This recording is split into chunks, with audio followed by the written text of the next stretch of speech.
अब आज की वीडियो में हम देखेंगे जावा में मेथड ओवरराइडिंग क्या होता है, ठीक है ना। तो सिंपल सी अगर हम बात करें तो मेथड ओवरलोडिंग की ये ओवरराइडिंग की ये डेफिनेशन है। देखो, ओवरलोडिंग एंड ओवरराइडिंग दोनों अलग अलग कंसेप्ट होते हैं।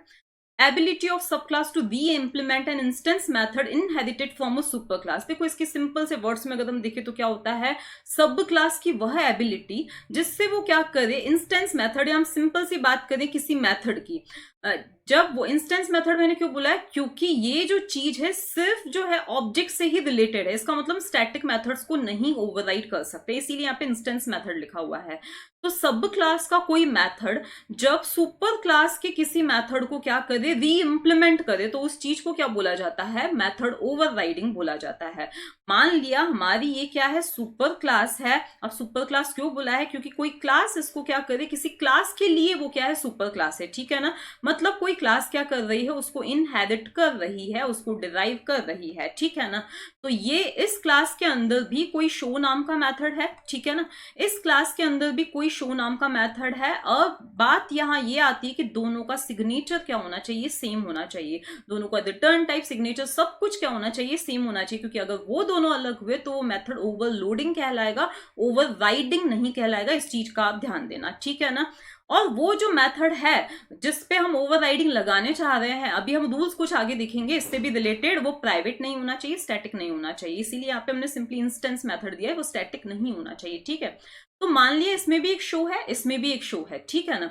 अब अगर मैं बी का ऑब्जेक्ट बना के, बी का कोई ऑब्जेक्ट बनाया स्मॉल बी नाम से, और मैं शो को कॉल कर रही हूं, तो उस केस में कौन सा वाला शो कॉल होगा, ये वाला जो शो है, जो डिराइव्ड क्लास का शो है, वो क्या होगा, कॉल होगा, ना कि बेस क्लास का शो कॉल होगा, ठीक है।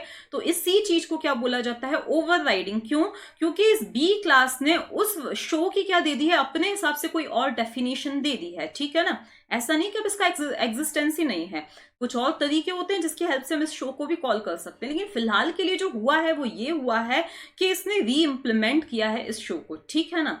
अब ये कैसे वर्क करता है उसके लिए हम एक प्रोग्राम देखते हैं। तो मान लिया कि हमारे पास ये एक क्लास है स्टूडेंट नाम की, कोई प्रोग्राम हम देखेंगे सिस्टम पर, जिसके अंदर ये आईडी नाम की फील्ड है, ठीक है।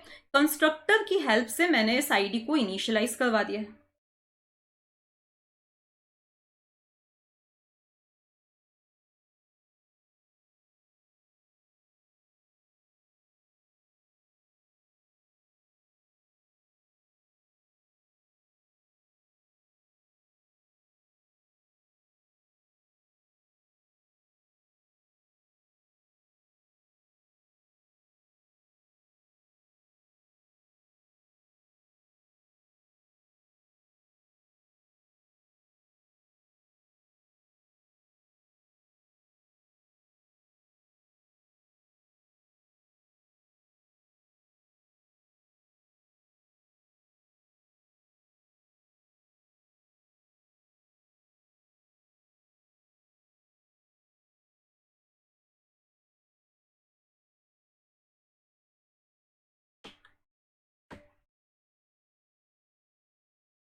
अब इस चीज का सिर्फ एक रफ ओवरव्यू में यहाँ पे आपको प्रोवाइड कर रही हूँ, उसके बाद में फिर जो प्रोग्राम है हम वहां सिस्टम पर देखेंगे, ठीक है।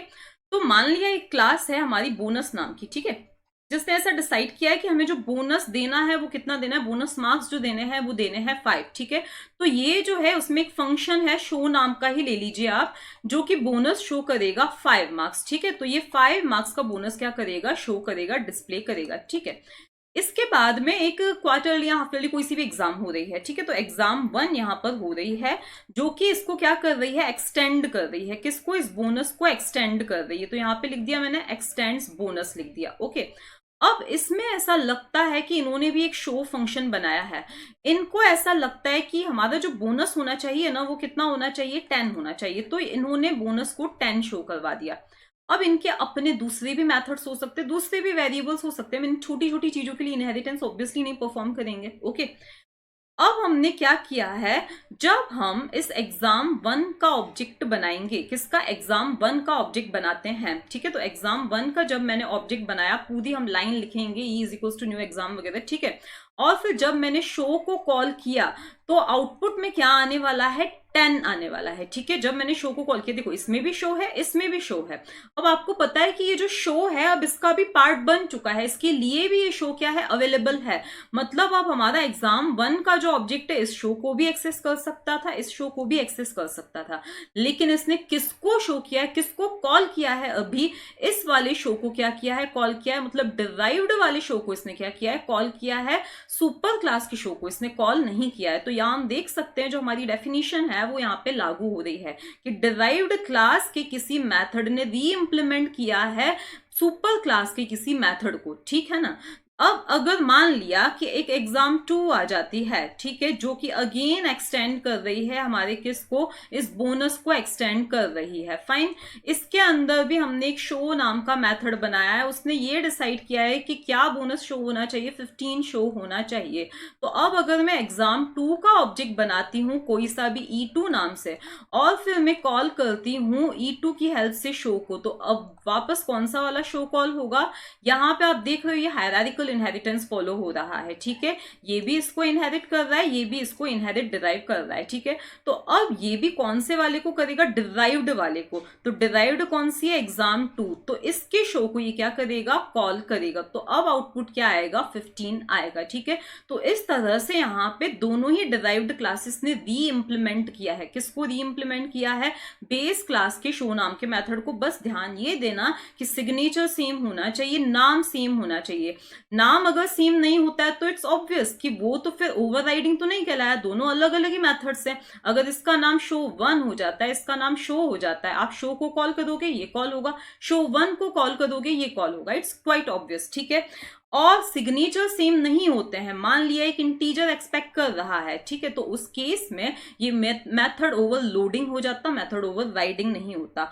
और कुछ पॉइंट्स जो आपको ध्यान रखने हैं वो ये हैं, सिग्नेचर जैसा कि मैंने बोला कि सेम होना चाहिए। दूसरी चीज फाइनल कीवर्ड का मतलब ये होता है अगर मैंने किसी भी मेथड के आगे फाइनल लगा दिया मतलब उसको हम ओवरराइड नहीं कर सकते हैं।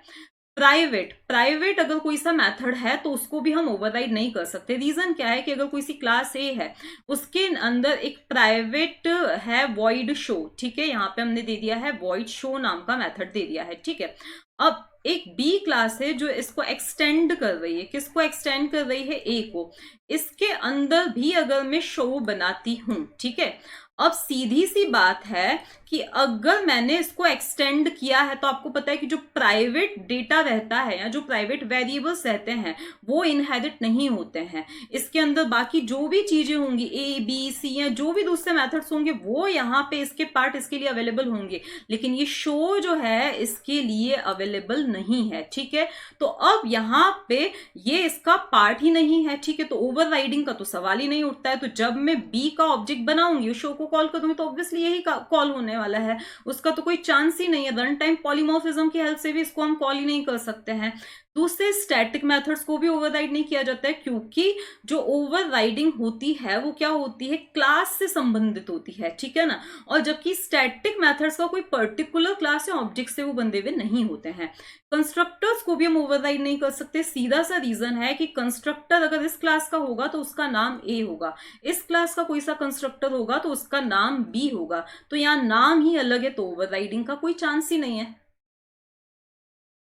अब इस कंसेप्ट को समझने के लिए हम ये प्रोग्राम देखते हैं जिसमें हमने ये बोनस नाम का क्या बनाई है, क्लास बनाई है जिसमें शो फंक्शन है जो कि बाय डिफॉल्ट शो करेगा बोनस इज 5 मार्क्स, ठीक है। यहाँ पे आप डेटा का भी यूज कर सकते हो, यहाँ पे मैं डायरेक्टली मैसेजेस दे रही हूँ, आप चाहो तो डेटा का भी यूज कर सकते हो। तो यहाँ पे मैंने क्या दे दिया है, बोनस इज 5 मार्क्स, ठीक है। इसके बाद में मैं चाहती हूँ कि अब एक और क्लास हो जो इसको इनहेरिट करे, तो मतलब एक्सटेंड करे। तो यहां मैंने दे दी है क्लास और उसका नाम मैंने दे दिया है एग्जाम1, ओके। अब इसके अंदर भी मैंने शो नाम का ही फंक्शन बनाया, इसके खुद के भी अपने फंक्शंस हो सकते हैं, मतलब जो जरूरी नहीं है शो नाम का इसमें फंक्शन हो, दूसरे भी फंक्शंस इसमें हो सकते हैं। यहाँ पे मैंने दिया शो और इसका जो सिग्नेचर है बिल्कुल वैसा ही होना चाहिए अगर हम ओवरराइडिंग करना चाहते हैं जैसा इसका सिग्नेचर है, ठीक है। तो यहाँ पर हमें कुछ भी ना कोई आर्ग्यूमेंट्स देने ना कुछ रिटर्न करवाना है। यहाँ पे मैं चाहती हूं कि मेरी जो एग्जाम 1 है उसने ये डिसाइड किया है कि जो बोनस है वो कितना होना चाहिए, 15 मार्क्स होना चाहिए। तो इसने बोनस को कर दिया है 15 मार्क्स, ठीक है। अब आपको लगेगा कि फिर ये इसमें एक्सटेंड करने की, यहाँ पे मैं एक्सटेंड लिखना भूल गई हूँ, तो यहाँ मुझे लिख देना है एक्सटेंड्स और बोनस, ठीक है। तो ये सिर्फ हम कंसेप्ट को समझने के लिए कर रहे हैं, इसीलिए इतना छोटा सा प्रोग्राम है। अदरवाइज ऐसी छोटी छोटी चीजों को आपको लगेगा इसमें फिर एक्सटेंड करने की क्या जरूरत थी, ठीक है। लेकिन ये यूज कहाँ होता है, जहां पे बड़े बड़े से बहुत ज्यादा फंक्शंस होते हैं, तो ठीक है। इसके बाद में हमने क्या किया है, अब हमें क्या करना है, ऑब्जेक्ट बनाना है exam1 का। तो यहाँ पे हम नीचे आ जाते हैं और exam1 नाम की क्लास का बनाते हैं ऑब्जेक्ट, ओके। तो यहाँ पे exam1 का ऑब्जेक्ट बनाया मैंने ई नाम से, इज इक्वल्स टू लिख दिया मैंने न्यू, और फिर अगेन मुझे exam1 ही देना पड़ेगा। तो ये मैंने ऑब्जेक्ट क्रिएट कर दिया है। अब जब मैं ई डॉट शो लिखती हूँ, क्या लिखती हूँ मैं, ई डॉट शो लिखती हूँ, तो उस केस में कौन सा वाला शो कॉल होगा, ऑब्वियसली जो exam1 के अंदर मैंने शो को ओवरराइड किया है, शो को डिफाइन किया है, ठीक है, वही वाला कॉल होगा। तो इसको हम रन करके देखते हैं। तो यहाँ पे देखो बोनसेस क्या आया है, 15 मार्क्स ही आया है, ठीक है ना। मतलब कि इसने क्या किया है, जो ये डिराइव्ड क्लास के मेथड ने उस सुपर क्लास के मेथड को क्या कर दिया है, ओवरराइड कर दिया है, ठीक है।